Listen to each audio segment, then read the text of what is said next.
ಎಲ್ಲರಿಗೂ ನಮಸ್ಕಾರ. ನಾನು ನಿನ್ನೆ ಈ ಬಿಹಾರದ ಹುಡುಗ, ತೀರ ಕಡು ಬಡತನದಲ್ಲಿ ಬೆಳೆದಂಥ ಹುಡುಗ ಜಮೀಲ್ ಶಾನ ಕಥೆಯನ್ನು ನಾನು ಹೇಳಕತ್ತೀನಿ, ಮುಂದುವರಿಸ್ತಾ ಇದ್ದೀನಿ. ಆ ಡಾನ್ಸ್ ಕ್ಲಾಸಿಗೆ ಡಾನ್ಸ್ ಸ್ಪರ್ಧೆಗೆ ಬೇಕಾಗುವಂಥ ಶೂಗಳು ಲಂಡನ್ನಿಂದ ಬರ್ತಾ ಇದ್ವು. ಪ್ರತಿಯೊಂದು ಜೊತೆ ಶೂನ ಬೆಲೆ 12,000 ರೂಪಾಯಿಗಳು. ಆವಾಗ ಜಮೀಲ್ ಹೇಳ್ದ, ಅಲ್ಲಿಂದ ಯಾಕೆ ನೀವು ತರಿಸ್ತೀರಿ, ನಮ್ಮಲ್ಲಿನ ಆ ಶೂಗಳನ್ನು ತಯಾರು ಮಾಡೋಕೆ ಆಗೋದಿಲ್ಲೇನು ಅಂತ ಹೇಳಂದ. ಯಾಕಂದ್ರೆ ಅವ ಚರ್ಮದ ವಸ್ತುಗಳನ್ನು ತಯಾರಿಸುವಂಥ ಫ್ಯಾಕ್ಟ್ರಿ ಒಳಗೆ ಕೆಲಸ ಮಾಡ್ತಿದ್ದ, ಸ್ವಲ್ಪ ನಾಲೆಜ್ ಇತ್ತವ. ಅಂದ್ಕೂಳೆ ಆವಾಗ ಅವ್ರು ಏನಂತಂದ್ರು ಅಂದ್ರೆ, ಅವ್ರು ಸರ್ ಇದ್ದವರು ಸಂದೀಪನ್ನವರು, ಇಲ್ಲ ಆ ಕ್ವಾಲಿಟಿ ಶೂಸ್ ನಮ್ಮ ಕಡೆ ಮಾಡ್ಸೋಕ್ಕಾಗೋದಿಲ್ಲ ಅಂದರು.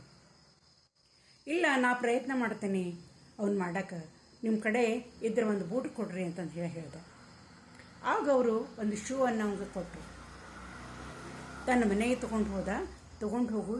ಆಮೇಲೆ ಆ ಶೂನ ಪ್ರತಿಯೊಂದು ಅದನ್ನ ಹೊಲಿಗೆಯನ್ನು ಬಿಚ್ಚಿ ಅವ ಪರೀಕ್ಷೆ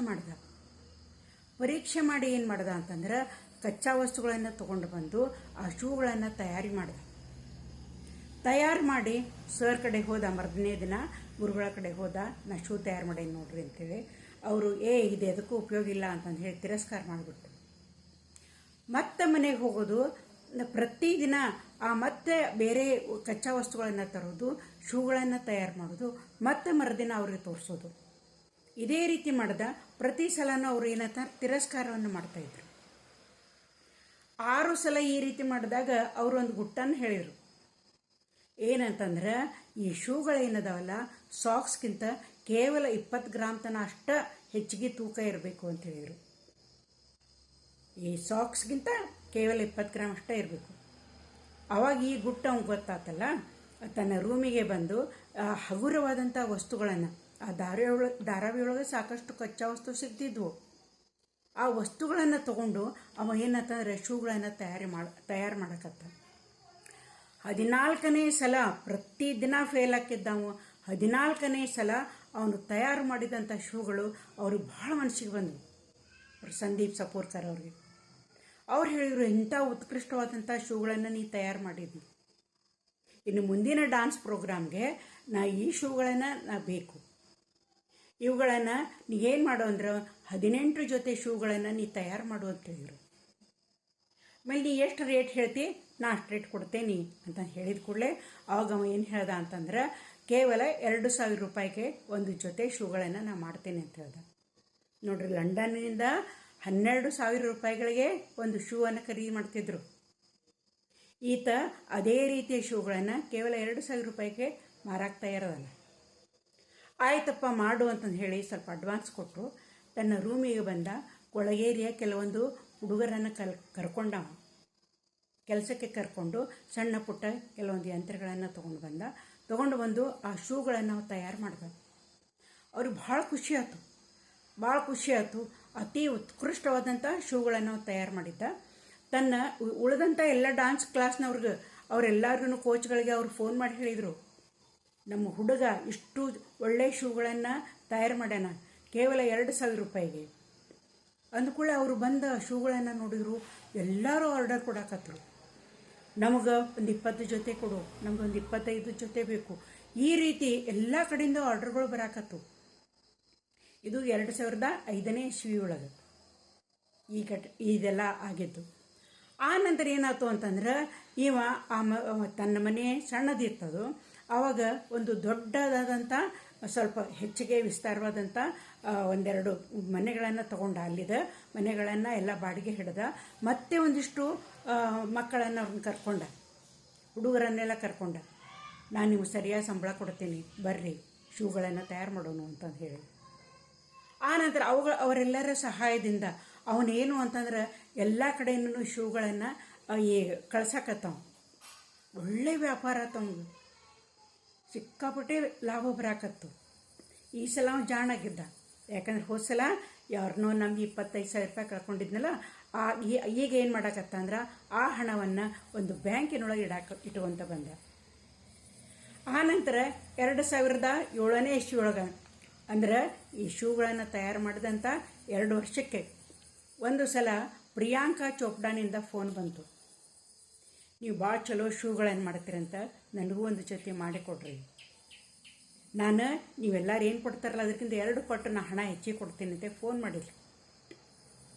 ಅಂದ ಕೂಡಲೇ ಆಮೇಲೆ ಮುಗ್ದ ಹೋಯ್ತು. ಉಳಿದವ್ರಿಂತ ಎಲ್ಲ ಭಾಳ ಮಂದಿ ಈ ನಟ ನಟಿಯರ ಕಡೆಯಿಂದ ಫೋನ್ಗಳು ಬರಾಕತ್ತು, ಮಾಮೂಲಾತದು. ಕಾಜೋಲ್, ಅಜಯ್ ದೇವ್ಗನ್, ಋತಿಕ್ ರೋಷನ್, ಆಮೇಲೆ ಈ ಅಭಿಷೇಕ್ ಬಚ್ಚನ್, ಆನಂತರ ಅಮೀಷಾ ಪಟೇಲ್, ಇಂಥವ್ರೆಲ್ಲರೂ ಫೋನ್ಗಳು ಬರಾಕತ್ತು, ನಮಗೂ ಒಂದು ಜೊತೆ ಶೂಗಳು ಬೇಕು ಅಂಥೇಳಿ. ಒಂದು ಸಲ ಅಮಿತಾಬ್ ಬಚ್ಚನ್ ಫೋನ್ ಬಂತು, ಚೆಕ್ಕನ್ನು ಕಳಿಸ್ಕೊಟ್ಟಿದ್ದ ಅಮಿತಾಬ್ ಬಚ್ಚನ್, ನನಗೂ ಶೂಗಳನ್ನು ಮಾಡಿ ಕಳಿಸಪ್ಪ ಅಂಥೇಳಿ. ಹೀಗಾಗಿ ಅವನಿಗೆ ಸಾಕಷ್ಟು ವ್ಯಾಪಾರ. ಅಲ್ಲಿ ಒಂದು ದೊಡ್ಡ ಮನೆಯನ್ನು, ಅಲ್ಲಿರುವಂಥ ಒಂದು ದೊಡ್ಡ ಒಂದು ಅಂಗಡಿಯನ್ನು ಆತ ಬಾಡಿಗೆಗೆ ಹಿಡ್ದ. ಆಮೇಲೆ ಅವರೆಲ್ಲರೂ ಏನು ಕೊಟ್ಟಿದ್ರಲ್ಲ ಆ ದುಡ್ಡಿನಿಂದ ಒಂದಿಷ್ಟು ಯಂತ್ರಗಳನ್ನು ಮತ್ತು ಕಚ್ಚಾ ಸಾಮಗ್ರಿಗಳನ್ನು ಅವೆಲ್ಲನೂ ತೊಗೊಂಡು ಬಂದ. ಮತ್ತಷ್ಟು ಹುಡುಗರನ್ನು ಏನಂತ ಕೆಲಸಕ್ಕೆ ಇಟ್ಕೊಂಡ. ಆನಂತರ ಬಿಹಾರಕ್ಕೆ ಹೋಗಿ ತಮ್ಮ ತಂದೆಗೆ ಇದನ್ನೆಲ್ಲ ವಿಷಯವನ್ನು ಹೇಳ್ದ. ತನ್ನಿಬ್ಬರು ಸಹೋದರನ್ನು ಕೂಡ ಕರ್ಕೊಂಡು ಬಂದ. ಈ ರೀತಿ ಒಂದು ಒಳ್ಳೆಯ ರೀತಿಯೊಳಗೆ ಅವಂಗೆ ವ್ಯಾಪಾರ ಇದ್ದದ್ದು ಪ್ರಾರಂಭ ಆಯ್ತು. ಆವಾಗ ಆ ಏನು ಧಾರಾವಿಯೊಳಗೆ ಒಂದು ಏನು ಏರಿಯಾ ಇತ್ತಲ್ಲ, ಅಲ್ಲಿ ಒಂದು 3 ಅಂತಸ್ತಿನ ಬಿಲ್ಡಿಂಗ್ ಏನಂತಂದ್ರೆ ಮಾರಾಟಕ್ಕಿತ್ತು.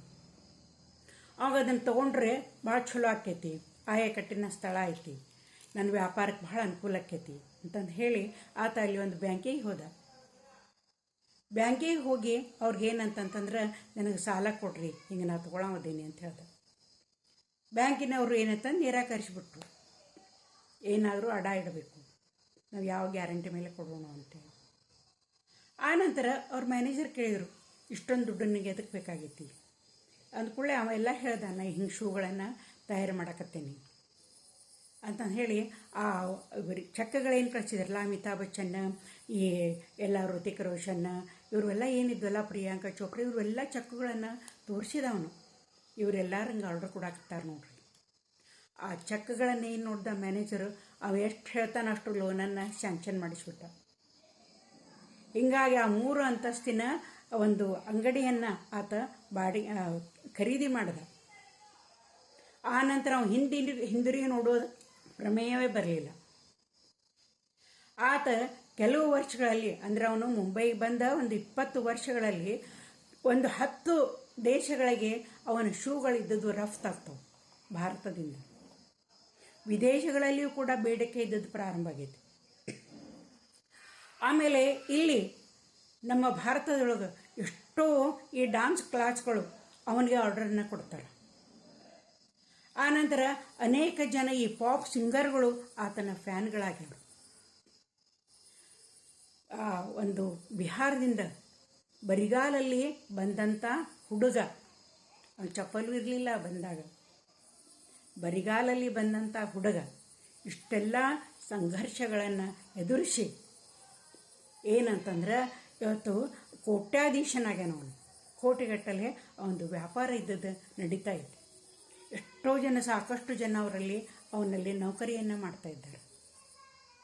ಅವನು ಒಳ್ಳೆ ಶೂಗಳನ್ನು ತಯಾರು ಮಾಡೋದರಲ್ಲಿ ಒಳ್ಳೆ ಬಿಸ್ನೆಸ್ಗಾರ ಅಂತಂದು ಹೇಳಿ ಅನಿಸ್ಕೊಂಡಾನ.